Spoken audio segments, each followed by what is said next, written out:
জ্বালানি তেলের দাম বাড়ায় প্রভাব পড়বে খাদ্যমূল্যে, ক্রেতা ও বিশ্লেষকদের এমন আশঙ্কা প্রায় সত্যি হতে চলেছে।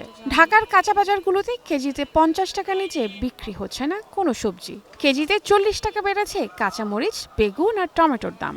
এখন দাম বাড়ছে, চুপড়ের দাম একটু বাড়তি, কারকল, বেগুন এগুলোর দাম একটু বাড়তি, পেঁপে, কাঁচা পেঁপে এর দাম একটু বাড়তি। বরবটির দাম সীমিত আছে, সেভাবে তেমন বাড়ে নাই। 4 বছর আগে একটু দাম বেশি ছিল সবজির, এখন একটু কমছে। ভবিষ্যৎ হোক নিরাপদ, বিনিয়োগ হোক বিশ্বস্ত, আর আমার পছন্দ সল্ট বে।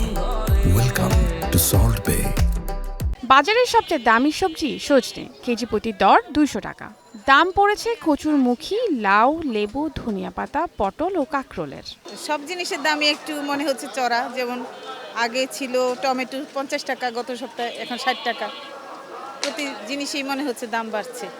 বাজার পরিস্থিতি আসলে তুলনামূলক একটু বেশি। আসলে যেরকম হওয়া দরকার ছিল মধ্যবিত্ত ফ্যামিলিদের জন্য ওই রকম পাওয়া যাচ্ছে না।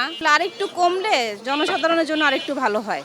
আমি আমার আম্মুর কাছ থেকে শুনতে পাই যে জিনিসপত্রের দাম বেশি, সো আমিও চাই এটা যাতে রিলেভেন্ট করে, যাতে প্রাইসটা এমনভাবে করতে যায় সবার জন্য এটা ইজি হয় কেনার জন্য।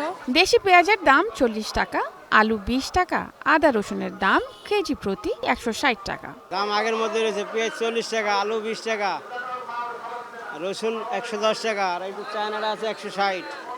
আলু, পেঁয়াজ, আদা, রসুন আগের মধ্যেই আছে, এগুলোর দাম আর বৃদ্ধি পায় না।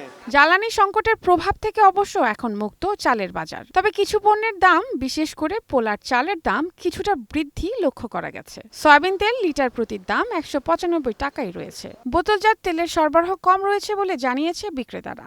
পোলার চাল আপনার খোলাটা যাই বাড়ছে, প্যাকেটটা বাড়ছে অনেক বেশি। প্যাকেট 170 টাকা কোম্পানি আমাদের থেকে নিতেছে, বডি রেট 190 টাকা। এখন তো বেরোর কথা না, এখন সিজন আসবে, এখনো বাজারে ধান নতুন চাল ঢুকে নাই। আগে যেরকম ছিল মোটামুটিভাবে একটু কমের দিকেই, এখন বাড়ার সম্ভাবনা নাই বা বাড়বো না। কেজিতে 30 টাকা বেড়েছে দেশি মুরগির দাম, কমেছে সোনালী মুরগি আর ব্রয়লার মুরগির দাম। Ayesha Tumpa, one news, Dhaka.